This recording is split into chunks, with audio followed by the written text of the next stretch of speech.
The photograph. In today's world, there are photographs everywhere. Web pages on the internet, magazines full of fashion and film stars, newspapers full of photos of war and sport, places and people from other lands. They say a picture is worth 1,000 words, and maybe it is. But what is the picture telling us? Sometimes we only see what we want to see.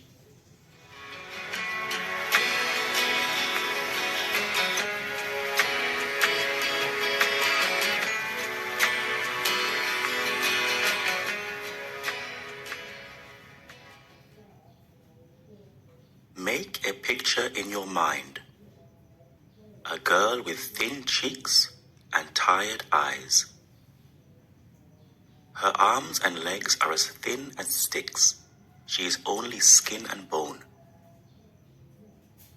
Clouds of dust circle above her head as the food trucks drive away.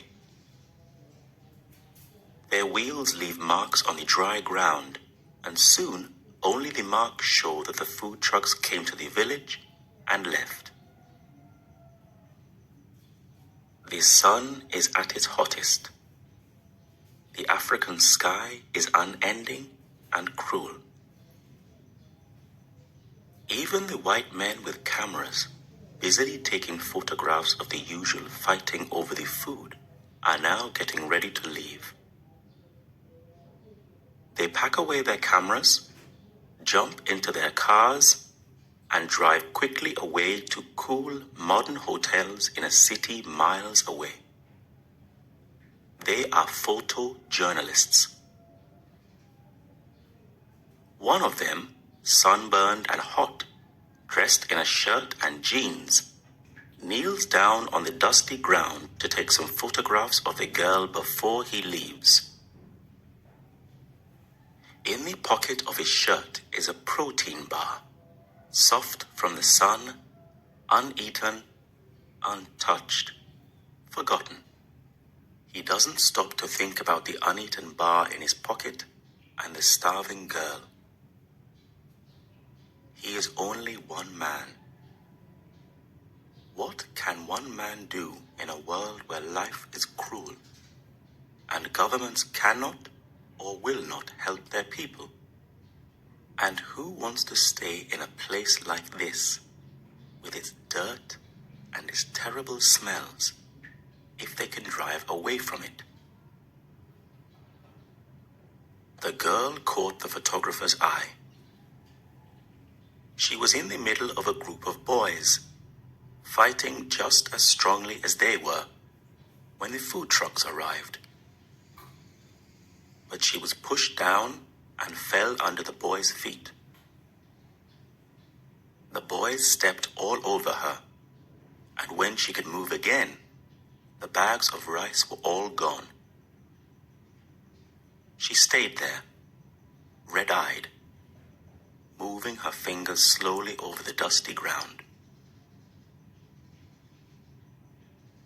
The journalist takes his last photo, returns to America with his bag full of films.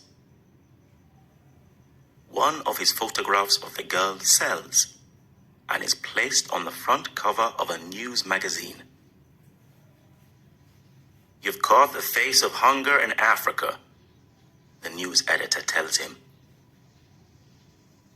He wants to tell the editor that this photograph is just one face, in one village, in a country full of hungry faces. But he does not say it. The photograph is good for him. More people admire his work and want to buy his photographs for their magazines and newspapers. The photograph is in most news stores by the end of the month, even in those bookstores where people go only to read the magazines and not to buy.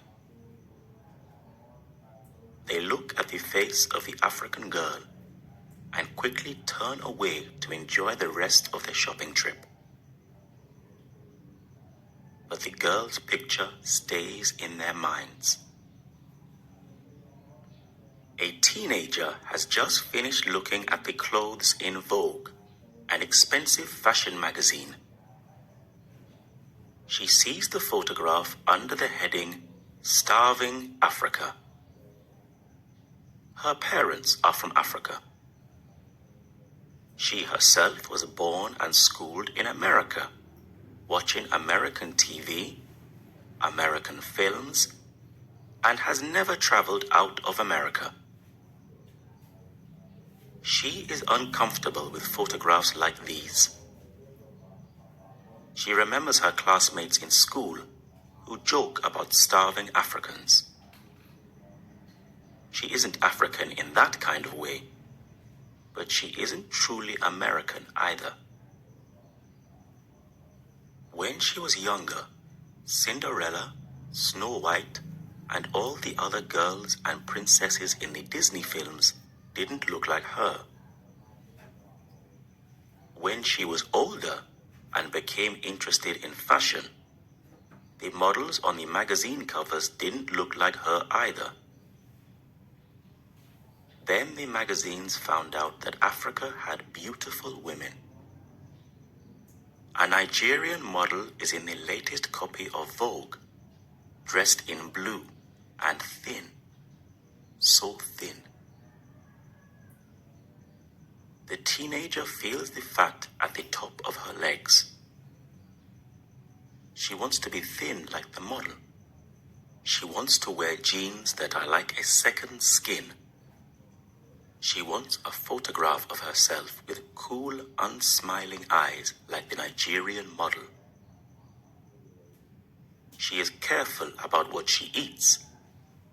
And if she eats too much, she puts her finger down her throat to make herself sick.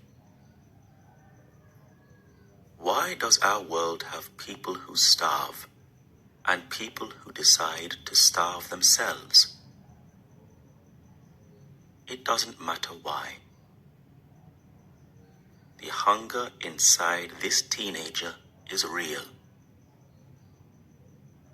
So she stares at the girl in the photograph, does not think about the dry, dusty, hungry land behind her, and admires her cheekbones.